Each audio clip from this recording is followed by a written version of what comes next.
Programme میں خوش آمدید۔ جس طرح آج وزیر اعظم عمران خان صاحب اور پنجاب کے وزیر اعلیٰ عثمان بزدار صاحب اس کام میں مصروف ہیں اور ہائی پاورڈ کمیٹی بنا دی ہے کسی طریقے سے بولٹن ایئرپورٹ کو شفٹ کر دیا جائے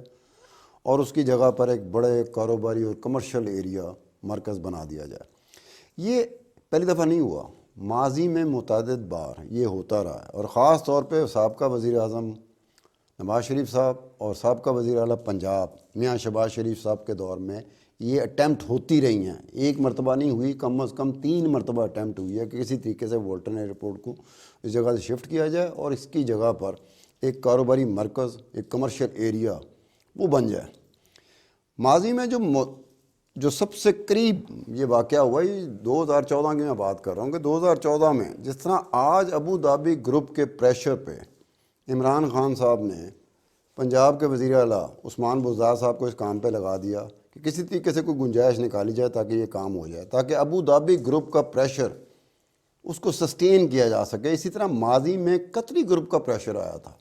اور اس وقت وزیر اعظم نواز شریف صاحب تھے اور وزیر اعلیٰ پنجاب میاں شہباز شریف صاحب تھے۔ تو قطری گروپ کا جو پریشر آیا تھا وہ بھی اسی بنیاد پہ آیا تھا کہ کسی طریقے سے بولٹن ایئرپورٹ کو شفٹ کیا جائے اور اس کی جگہ پر کمرشل اور کاروباری مرکز بن دیا جائے۔ جس طرح سے آج شیخ عمران صاحب جو کہ ایل ڈی اے کے وائس چیئرمین ہیں اور اس کے ساتھ ساتھ وہ پی ٹی آئی جو حکمران جماعت ہے، P T I Pakistan Tehreek Insaf, اس کے ممبر صوبائی اسمبلی ہیں پنجاب کے، وہ جس طریقے سے وہ کیس پیش کر رہے ہیں کہ کسی طریقے سے یہ شفٹ کر دیا جائے، اسی طرح سے سابقہ وزیر اعلیٰ شہباز شریف کے دور کے جو D G L D A تھے احد چیمہ، وہ بھی انہی فائلوں کے ذریعے، جن فائلوں کے ذریعے شیخ عمران صاحب اس کیس کو پلیڈ کر رہے ہیں، اسی فائلوں کے ذریعے احد چیمہ صاحب نے اپنے دور میں پلیڈ کیا تھا کہ کسی طریقے سے بولٹن ایئرپورٹ کو یہاں سے شفٹ کر دیا جائے اور پھر یہاں پر ایک کمرشل اور کاروباری مرکز بنا دیا جائے۔ بولٹن ایئرپورٹ جس جگہ پر واقع ہے، سینکڑوں ایکڑ پر پھیلی ہوئی زمین ہے اور یہ اربوں روپے کی زمین ہے۔ تو جس طریقے سے ماضی میں ہوتا رہا اسی طریقے سے آج بھی ہو رہا ہے کہ آج بھی عمران خان صاحب وزیر اعظم پاکستان اور عثمان بزدار وزیر اعلیٰ پنجاب اس کوششوں میں مصروف ہیں کہ کسی طریقے سے یہ کام ہو جائے، لیکن قانونی طور پر، عملی طور پر اور انتظامی طور پر اتنی رکاوٹیں ہیں کہ اس میں کیسے کامیاب ہوا جا سکتا ہے۔ یہ دیکھنے والی بات ہوگی کہ بولٹن ایئرپورٹ کی جو زمین ہے وہ صرف اور صرف فلائنگ پرپز کے لیے استعمال ہو سکتی ہے، اس کے علاوہ کسی اور مقصد کے لیے زمین استعمال نہیں ہو سکتی اس وقت تک جب تک کہ قانون میں تبدیلی نہ کر دی جائے، رولز بائی لاز اس میں چینجز نہ لائی جائیں، تب تک آپ یہ نہیں کر سکتے۔ اب دیکھنے والی بات ہے کہ اگر آج عمران خان صاحب اس کام میں کامیاب ہو جاتے ہیں یا عثمان بزدار صاحب اس کام میں کامیاب ہو جاتے ہیں تو یہ سیاسی جماعتوں کا آپس میں ایک طریقے سے کہا جا سکتا ہے کہ ان کو موقع مل جائے گا، عمران خان صاحب کو بھی موقع مل جائے گا، عثمان بزدار صاحب کو بھی موقع مل جائے گا کہ جناب دیکھیں جس کام کے لیے وزیر اعظم نواز شریف ناکام ہو گئے تھے، وزیر اعلیٰ پنجاب شہباز شریف ناکام ہو گئے تھے، میں کامیاب ہو گیا، میرا وزیر اعلیٰ کامیاب ہو گیا، پھر آپس میں ایک سلسلہ ان کا چل پڑے گا۔ وہ اور بولٹن ایئرپورٹ کا اپنی جگہ سے منتقل ہونا، شفٹ ہونا اور اس کی جگہ پر ایک کاروباری مرکز کا بن جانا، سینکڑوں ایکڑ پہ زمین ہے، اور یہ کاروباری مرکز اس حوالے سے اگر دیکھا جائے، ایک اسپیکٹ سے دیکھا جائے تو یہ ایک کامیاب اٹیمپٹ ہو سکتی ہے۔ مین بولے وارڈ، گلبرگ کا مین بولے وارڈ مہنگا ترین علاقہ ہے لاہور کا، اس کے ساتھ ساتھ جو 2 انتہائی قریب ترین جو مراکز ہیں، ایک طرف عسکری ولاز ہیں جو پاکستان آرمی کے ہیں، دوسری طرف فیلکن ہاؤسنگ سوسائٹی ہے جو پاکستان ایئر فورس کی ہے۔ اب اس جگہ پر کاروباری مرکز کے لیے جیسے ابو دھابی گروپ آج کل وہ ایکٹیو ہے، ایک زمانے میں قطری گروپ تھا، قطری گروپ کے بارے میں اس وقت بھی کچھ سرکاری افسران کا یہ خیال تھا کہ اس کے ذریعے اگر یہاں پہ کوئی کاروباری مراکز بن جاتے ہیں، مہنگے فلیٹس بنتے ہیں، کمرشل ایریاز بن جاتے ہیں، ہاؤسنگ سوسائٹیز بن جاتی ہیں، تو اس چکر میں کوئی آف شور کمپنیاں بھی آ سکتی تھیں، اور اس یا تو آف شور کمپنیز آ جاتی ہیں یا پھر قطر میں کچھ ایسے ادارے ہیں، کاروباری مراکز بن چکے ہوئے ہیں جس کے بارے میں اس وقت کے سرکاری، میں بیوروکریٹس کی بات کر رہا ہوں، ان کا یہ خیال تھا کہ وہ جو کاروباری طور پر وہاں پر قطر میں جا کے ایکٹیو ہوئے تھے، جن کے قطری خاندان کے ساتھ تعلقات تھے، اب قطری شہزادہ آپ کے ذہن میں آ گیا ہوگا جنہوں نے خط لکھا تھا، اس سے ذرا آپ کے ذہن میں آ گیا، لیکن ہمارے کچھ ایسے سیاسی طور پر سیاسی جماعتوں کے ساتھ منسلک لوگ ہیں جو قطر میں رہے ہیں، جو قطر میں قیام فرماتے ہیں، اس حوالے سے یہ کہا جاتا تھا کہ کچھ کمپنیوں نے پاکستان میں انویسٹمنٹ کرنی ہے اور ان کمپنیوں کا بالواسطہ طور پر تعلق شریف خاندان سے بھی نکلتا تھا، لیکن پوری کوشش کی گئی، کوشش میں ناکام ہوئے۔ کامیاب اس لیے نہیں ہو سکے کہ بہرحال آپ کو انتظامی طور پر، قانونی طور پر، عملی طور پر ایسے اقدامات اٹھانے پڑیں گے جس کی وجہ سے والٹن ایئرپورٹ شفٹ ہو سکے وہاں سے، اور آپ یہاں پہ کاروباری مراکز کو تبدیل کر سکیں۔ اس وقت بھی میں پہلے اپنے شو میں کہا تھا کہ کس کس کی کتنی ملکیت ہیں۔ 4 بڑے ادارے ہیں جن کی ملکیت وہاں پر، اس کے علاوہ متعدد پرائیویٹ لوگ ہیں، آپ کے میری طرح کے لوگ ہیں جن کی وہاں پر دعویٰ ہے، وہ دعوے دار ہیں وہاں پر کہ جی ہماری زمین ہے یہاں پر۔ اب وہ عدالتوں کا دروازہ کھٹکھٹاتے رہے۔ عدالتوں کا جب دروازہ کھٹکھٹایا جاتا تھا تو سرکار جو تھی، وفاقی حکومت ہو یا پنجاب حکومت ہو، وہ عدالت میں جا کے ایک بات ضرور کرتی تھی کہ یہ فلائنگ پرپس کے لیے جگہ ہے ہمارے پاس، یہ فلائنگ پرپس کے لیے استعمال ہو سکتی ہے۔ اسی لیے وہ جو دعوے دار تھے، پرائیویٹ لوگ جو دعوے دار تھے، ان کا دعویٰ کمزور ہو جاتا تھا۔ لیکن اگر اب یہ شفٹ ہو جاتا ہے تو وہ دعوے دار جو پرائیویٹ لوگ دعوے دار ہیں، ان کے لیے عدالت میں جانا زیادہ سہل ہو جائے گا، کیونکہ ان کے لیے ایک پلی آ جائے گی کہ جناب جس فلائنگ پرپس کے لیے انہوں نے جگہ رکھی ہوئی تھی، اب وہ فلائنگ پرپس تو رہا ہی نہیں، تو آپ کو ان پرائیویٹ لوگوں کو ان کے دعوے کے مطابق، اگر ان کا دعویٰ حقیقی نکل آتا ہے کاروباری قانونی طور پر،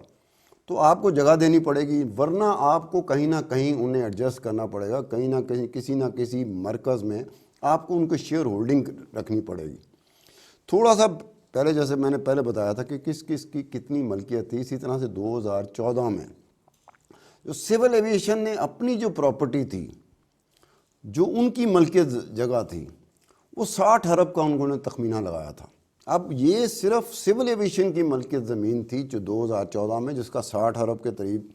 تخمینہ لگایا گیا تھا۔ اس کے علاوہ پاکستان آرمی کی جتنی جگہ ہے، اس کے علاوہ پاکستان ایئر فورس کی جتنی جگہ ہے، اس کے علاوہ پاکستان آرمی ہاؤسنگ ڈائریکٹریٹ کی جتنی جگہ ہے، اب وہ حساب لگا لیں تو یہ کھربوں سے آگے بات چلی جائے گی۔ اگر اس وقت زمین بیچنے کی بات میں صرف کر رہا ہوں، اس کے بیچنے کے بعد جو کاروباری جو مراکز یہاں بنیں گے، اس میں یہ نہیں ہوگا کہ آپ کی ملکی کمپنیاں آ جائیں، اس میں غیر ملکی کمپنیاں بھی جمپ ان کریں گی۔ آبویس بات ہے، انہوں نے جمپ ان کرنا ہے۔ آبویس بات ہے کہ ہمیں انویسٹمنٹ کی ضرورت ہے کہ کوئی آ کے یہاں پر میسو اسکیل کی انویسٹمنٹ کرے، تاکہ کاروباری طور پر آپ کو ایک اسپیس مل سکے جس میں آپ ایکٹیویٹیز اپنی جاری رکھ سکیں۔ لیکن how to remove Walton airport from the existing place جہاں سے وہ اس کو جانا ہے، اس میں بہت ساری رکاوٹیں بنیں گی۔ سرکاری دستاویزات کے مطابق 2014 میں جو ملکیت کے حوالے سے، پہلے میں نے بتایا تھا کہ آج کے دور میں ملکیت کس کس ادارے کی کتنی ملکیت ہے وہاں پر، اب میں بتاؤں گا 2014 میں انہی اداروں کی ملکیت، زمین کی ملکیت کتنی تھی۔ سول ایویشن کی جو ملکیت زمین تھی وہ 200 ایکڑ زمین تھی جو سول ایویشن کی ملکیت تھی۔ اس کے علاوہ 415 ایکڑ زمین پنجاب حکومت نے سول ایویشن کو لیز پہ بھی دی تھی۔ پنجاب حکومت نے جو سول ایویشن کو لیز پہ جگہ دی تھی، وہ لیز ایگریمنٹ میں یہ بات شامل ہے کہ ہم آپ کو فلائنگ پرپسز کے لیے یہ زمین لیز کر رہے ہیں، اور اس کی ایکسٹینشن ابھی نہیں ہوئی، اس کی ایکسٹینشن ہونی ہے ابھی۔ وہ لیز کی جا چکی ہے، اس کی 1990 میں ایکسٹینشن ختم ہو چکی ہے، 1990 سے لے کے ابھی تک اس کی ایکسٹینشن نہیں ہوئی۔ زمین لیز پر ہے سول ایویشن کے پاس، جو پنجاب حکومت نے دی ہے۔ سول ایویشن کی اپنی 200 ایکڑ ہے، اور 100 ایکڑ سے 108 ایکڑ پنجاب حکومت نے زمین ان کو لیز پہ دی ہے۔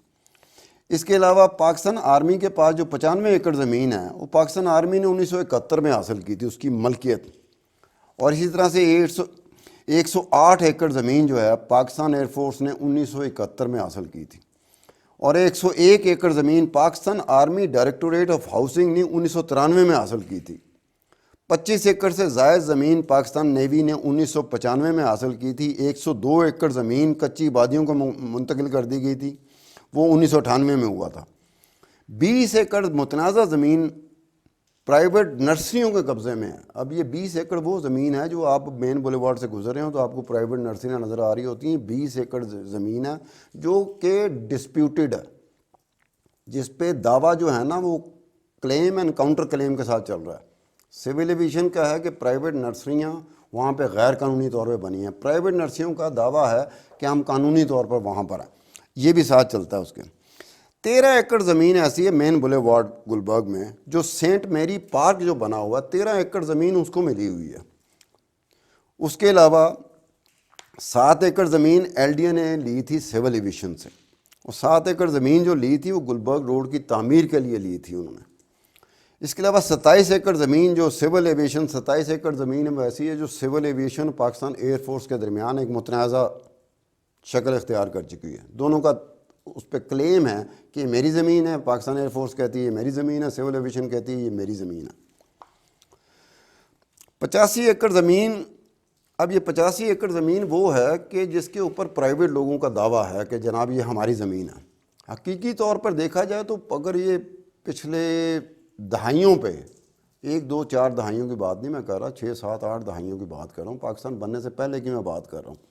ان زمینوں پہ دعویٰ اگر ان کا ٹھیک نکل آتا ہے تو یہ 85 ایکڑ زمین پرائیویٹ لوگوں کو آپ کو الاٹ کرنی پڑ جائے گی. اسی طرح سے والٹن ایئرپورٹ پر ایویٹرز ہوتے ہیں جو پرائیویٹ ایویٹرز، سرکار کے ایویٹر، غیر سرکاری ایویٹر جنہوں نے ایویشن کرنی ہوتی ہے ان کو ایویٹرز کہتے ہیں. تو 7 ایویٹرز ہیں جو اس وقت ایکٹیو ہیں والٹن ایئرپورٹ پر. تو لاسٹ ٹائم جو 2014 میں فیصلہ ہوا تھا کہ والٹن ایئرپورٹ کو شفٹ کر دیا جائے گا تو یہ 7 ایویٹرز کہاں جائیں گے؟ تو 7 ایویٹرز میں یہ اس وقت فیصلہ ہوا تھا یا تو پرائیویٹ طور پہ استعمال کر رہے تھے جو ماشاءاللہ جو صاحب حیثیت لوگ ہیں انہوں نے اپنے پرائیویٹ جہاز رکھے ہوئے ہیں. اس کے علاوہ سرکاری محکمے ہیں جنہوں نے اپنے سرکاری مقاصد کے لیے جہاز رکھے ہوئے ہیں. اس کے علاوہ تعلیم و تربیت جو کپتان جو بنتے ہیں، جو پائلٹ بنتے ہیں، تیار ہوتے ہیں، چاہے وہ پاکستان پی آئی اے کے لیے بنے یا کسی پرائیویٹ کے لیے بنے، ان کو ٹریننگ کا اسکول، ان کی ورکشاپس کے لیے باقاعدہ جیسے لاہور فلائنگ کلب ہے، لاہور فلائنگ کلب بھی اسی والٹن ایئرپورٹ پہ ہے. تو یہ تعلیم و تربیت کا اس وقت یہ فیصلہ ہوا تھا سرکاری دستاویزات کے مطابق، اس وقت یہ فیصلہ ہوا تھا کہ اگر والٹن ایئرپورٹ کو منتقل کر دیا جاتا ہے تو الٹرا سپورٹس وائلنگ فلائنگ کلب کے علاوہ باقی تمام 6 ایویٹرز کو لاہور ایئرپورٹ منتقل کر دیا جائے گا. اب جبکہ الٹرا سپورٹس فلائنگ کلب کو لاہور سرکٹ سے ہی باہر کر دیا جائے گا. لیکن اس کے باوجود ایک مسئلہ اس وقت بھی بنا رہا تھا کہ جن 6 ایویٹرز کو لاہور ایئرپورٹ منتقل کرنے کا فیصلہ کیا گیا تھا کہ اگر والٹن ایئرپورٹ ختم کر دیا جاتا ہے، اس کو شفٹ کر دیا جاتا ہے، تو 6 ایویٹرز ہیں جن کو لاہور ایئرپورٹ آپ شفٹ کر دیں گے. تو اس وقت ایک مسئلہ بنا تھا، وہ سول ایویشن کے درمیان اور پاکستان ایئر فورس کے درمیان بنا تھا. ایئر فورس نے یہ کہا تھا پاکستان سول ایویشن کو کہ اگر یہ 6 ایویٹر آتے ہیں لاہور ایئرپورٹ پہ تو ہمارے لیے این او سی جاری کرنا انتہائی مشکل ہو جائے گا ان 6 ایویٹرز کو، کیونکہ لاہور ایئرپورٹ کی بہت ساری ایسی جگہیں ہیں جس پہ پاکستان ایئر فورس 100% جسے کہتے ہیں نا، ان کا ہے کہ ان کی مرضی کے بغیر آپ ایویشن نہیں کر سکتے. پنجاب کا جو گورنر ہے ان کا جو جہاز وہاں پہ پارک ہوتا ہے جس کو استعمال تو وزیر اعلیٰ کرتے ہیں، لیکن وہ جہاز جو ہے وہ گورنر کے نام پہ ہوتا ہے. استعمال وزیر اعلیٰ کر رہے ہوتے ہیں کیونکہ ہر پرپز قانونی طور پر وہ کر سکتا ہے. اس کی جو پارکنگ کا کام ہے، جو پارک ہوتا ہے وہاں پہ لاہور ایئرپورٹ پہ، وہ پارکنگ کا جو این او سی ہے وہ ایئر فورس نے جاری کیا ہوا ہے. وہ جس طرح سے جاری ہوا وہ ایک اور بحث ہو جائے گی، وہ کیسے جاری ہوا، کس طرح کیا تب پاپڑ بیلنے پڑے تھے گورنر کے جہاز کو پارک کرنے کے لیے. تو اس طرح سے یہ والٹن ایئرپورٹ کا اپنی جگہ سے شفٹ ہونا، منتقل ہونا، ہائی پاورڈ کمیٹی بن گئی، پنجاب گورنمنٹ ہو، وفاقی حکومت ہو، ایسے اس کے سامنے مسائل آتے ہیں جن کو حل کرنا بس کی بات نہیں لگتی. پہلے ابوظہبی گروپ، پہلے قطری گروپ تھا جس کا پریشر آیا تھا تو نواز شریف صاحب اس وقت وزیر اعظم تھے اور پنجاب کے وزیر اعلیٰ شہباز شریف صاحب تھے، انہوں نے پوری کوشش کی، ناکام ہو گئے. آج کے دور میں اب یہ کامیاب ہوتے ہیں یا ناکام ہوتے ہیں؟ ناکامی کی وجوہات بھی سامنے ہیں، کامیاب ہونے کی وجوہات بھی سامنے ہیں. اگر یہ کامیاب ہو جاتے ہیں تو سیاسی طور پر یہ ہوگا کہ اس سے کاروباری ایکٹیویٹی کیسے بنے گی، اکنامک ایکٹیویٹی کیسے آئے گی، وہ تو ایک اپنی جگہ پہ رہی. لیکن یہ ایک بات ہے کہ پی ٹی آئی کو ایک اور موقع مل جائے گا، ایک نیزہ چلانے کا، تیر چلانے کا، وار کرنے کا. جیسے سیاسی جماعتوں کا آپس میں نہیں ہوتا کہ وہ موقع ملنا چاہیے، اس کے بعد کہ آپ کر سکیں نہیں کر سکے، دیکھیں ہم نے کر لیا، فلانا کر لیا. تو پی ٹی آئی کو ایک زندگی مل سکتی ہے، لیکن یہ بڑا مشکل کام ہے، انتہائی مشکل کام ہے. اگر کر لیا تو مبارک ہو ان کو. اس کے ساتھ ہی عبدالستار خان کو اجازت دیجیے، اگلے شو میں والٹن ایئرپورٹ پہ ہی میں بات کروں گا کہ والٹن ایئرپورٹ کی شفٹنگ پہ سیاسی تنازع کیا بنے تھے، اور اس کے علاوہ ابو دھابی گروپ کے ساتھ پاکستان کا ایک گروپ ہے، چھوٹا سا گروپ ہے، کاروباری طور پر ہماری نظر میں بڑا گروپ ہوگا لیکن ابو دھابی گروپ کی نظر میں بڑا چھوٹا گروپ تھا، تو کیا تنازع کی وجہ کیا بنی تھی۔ عبدالستار خان کو اجازت دیجیے، خدا حافظ۔